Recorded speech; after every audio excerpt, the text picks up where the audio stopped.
Мечето бунтовник. Тоа се случи едно пролетно попладне, сосем случајно и неочекувано. Ов, браќа, летна моево уво го прегриза глушецот, писна мечето. А увото на пилјушеното мече беше од крпи, волнени и памучни. Се едно. Целото мече беше направено од крпи. Мече од крпи, ќе се зачудите. Токму така, мече од крпи, кога може да има слон од гума, коњче од дрво, тогаш зошто пак да нема и мече од крпи? Но да почнеме со ред. Цуцулко имаше многу играчки. Некој од нив му ги купил татко му, други добил како подароци за родендените, па се насобрале многу. И така, уште кога играчката е нова, Цуцулко си игра со неа. Потоа, кога ќе му здоде, ја фрла во тремот под скалите. Друга играчка сакам, му вели на татка си. Ова е стара, не чини веќе. Цуцулко е единец на своите родители и мош не е гален. За ништо го надурлува носот и плаче. Родителите му ги исполнуваат сите желби. Така, сите Цуцулкови играчки се најдоа во тремот под скалите, натрупани една врз друга. Таму во темница го поминуваа својот тажен живот. Дравениот конј, синото авионче, црвениот фиќо, пилјушеното мече, гумениот слон и еден сосем нов тротинет. Самуваа тие жедни за игра, но заборавени.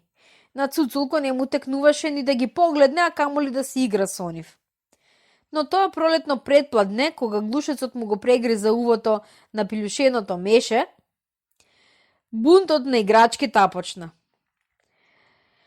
За затвор не сме создадени ние, налутено фркна дравениот конј, и нам може да ни се случи она што му се случи на мечето. Потоа конјот тупна со копитата и уште поналутено додаде. Јас предлагам да излеземе на светлина. Се согласуваме, викнаа во еден глас сите играчки. Од кога не сум летал по синото небо, ехеј, забрамче силното авионче. Од лежење веќе почнав да рагјосувам. Имаш право, се јави малиот фиќо. Зажеднав за патување по сончевиот свет. Гумениот слон ја крена сурлата и замрморе. Јас веднаш ќе отпатувам во џунглата, таму е моето родно место. Овде од теснина и глад ослабнав за 100 кила. Тротинетот заигра од радост. Ќе го земам првиот патник што ќе го сретнам и ќе тргнам да го обиколувам светот. Сакам да дознам дали сите деца се како нашиот Цуцулко. Кога може децата да трчаат по полјаните, да берат цвеќиња, да гонат пеперутки, зошто ние да седиме затворени и ние сакаме слобода, ние на овој свет сме создадени само за игра, никој нема право да не држи заробени. Слонот со својата сурла ја отвори вратата и сите играчки една по една се најдоа во дворот.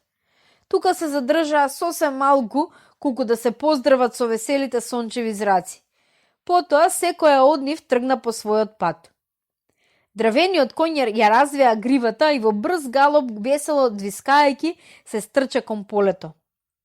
Малиот црвен фиќо им свирна на кокошките за да не ги згази и јурна по белиот пат во непознат правец. Синото авионче забраче и се извиши над црвените покриви од куќите, сронувајќи од една расцутена црешева гранка неколку цветни крилца и отиде во небото да се надлетува со птиците. Гумениот слон ја крена сурлата, затроби и горно тргна по оној пат што води кон неговата татковина џунглата. А што стана со мечето, ќе прашате? Мечето се качи на тротинетот и тргна на пат околу светот. Но јас многу не верувам дека ќе го обиколи светот, зашто ако го сретне некаде зрела круша или пак грне мет истркалано покрај патот, ќе слезе од тротинетот и мечето си е мече, знаете, неговата душичка секогаш е жедна за сладки работи. Во тремот под скалите сега е празно, пусто. Само едно обично сиво глувче дзирка од своето дупче и присакува. Нема ли Цуцулко да фрли овде некоја играчка од чоколада?